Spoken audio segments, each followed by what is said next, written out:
In this video, I'll show you how to build a simple web application that allows you to create stunning images using the best image generation models currently available. You'll first learn how to use these models without any coding, and then how to integrate them via API into your own projects. I'll also walk you through the exact workflow I use in most of my real-world AI projects, including how to design a beautiful UI with V0 and then transform that design into a local project using Cursor.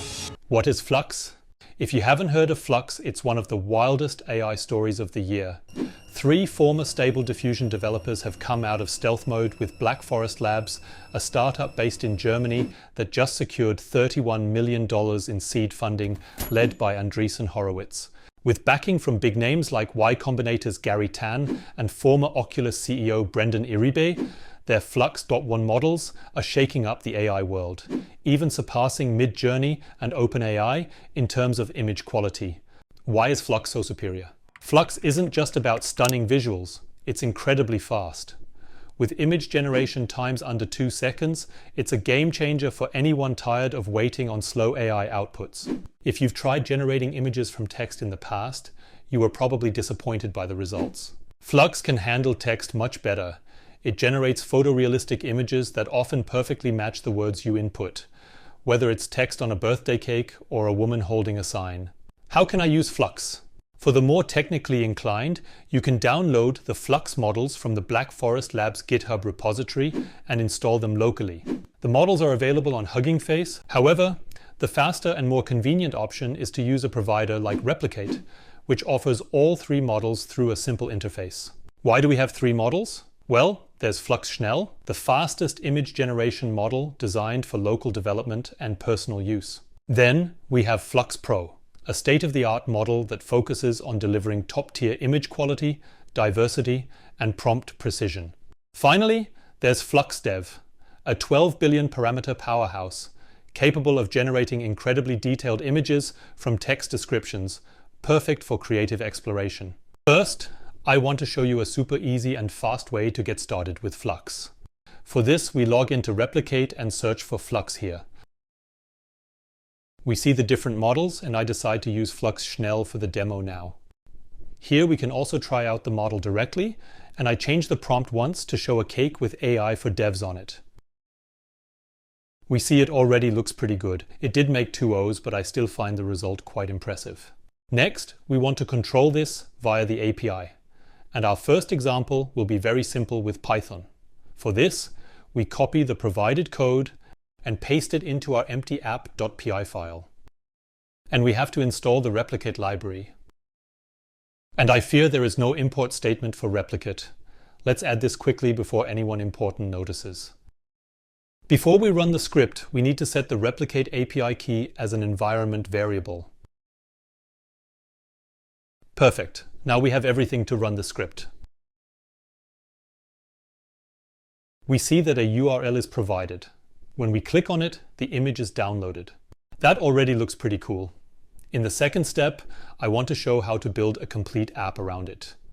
We use V0, and here we can first build a beautiful user interface. For this, I enter a prompt. I want to build a web application that enables users to generate images from text prompts using an image generation model in the background. The app should allow users to customize the aspect ratio of the image and select the desired output format before generating the image. When we start this, V0 builds the component in React for us. What I really like about V0 is that it's very appealing in terms of design. And here is the result. It looks very clean and I like it a lot. I can enter a prompt, I can set the format to landscape, and also set the file format. When I click on Generate, we see that a placeholder image is used here. Great, I'd like to use that. However, I want to use it locally to expand it further. For this, I actually ask V0 directly to give me instructions, the steps that are necessary to run it locally as well. Good, and here we have the instructions. First, we need a new Next.js project. I copy that directly. I confirm all standard settings with Enter. Now the new Next.js project is created. After everything is installed, we can continue with the next step and install all the necessary dependencies. The next step is to copy the initialization of shadcn. I notice that the package name is incorrect. I confirm all standard settings, and finally we use chatcn to add button, input and select as components. Let's fix the package name again. That should be it so far. Now we can already copy the source code from the image generator TSX and insert it into our project. For this, I create a new folder components, and in the folder a file named image generator TSX, and insert the copied code here. Now we can use the new image generator TSX in the page TSX, which is the entry point to our project. We remove the boilerplate code and replace it with our new component. Let's import the image generator and we should be good to go. We can now start it and it already looks really good. I enter birthday cake as the image prompt and try it out. And we see our placeholder again because we currently haven't connected the logic for replicate yet. But we want to add this logic now, and here we use the cursor chat and ask it to create a so-called server component that makes the call to the replicate API. Why a server component? Actually, we want to store the key for replicate in the project, and in the front-end code it would be readable, so it becomes a server component. I've pasted the replicate example code to help Cursor build the API endpoint. Alright, Cursor has already generated the code for the server component. That all looks very good. This means we can set up a new folder here, which we call API, then a folder which we call image generator, and here a file root.ts. That's a naming convention that corresponds to an API endpoint. Here we can paste the code for the server component. But we see that there is an error in line 20, namely the output here. There we apparently have a problem, and I'll have it solved directly via the cursor chat. It says the problem is that the type wasn't specified and that we need to set the type as a list of strings here. And we see we have no more errors. Super, that looks good so far. Now we could actually replace the placeholder with a call to our new endpoint. Here too, we let Cursor do the work again. We enter, please replace the placeholder image with the one generated by replicate. And the little Cursor minions get to work once more.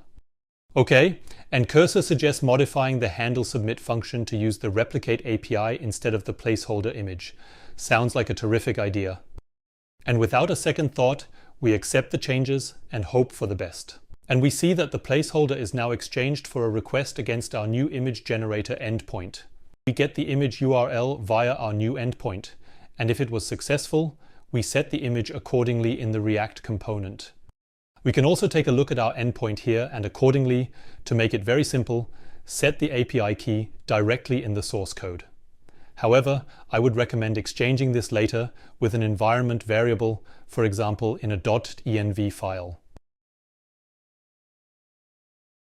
Good, we can try it out now. We enter a prompt, a cat in the forest, and we try it.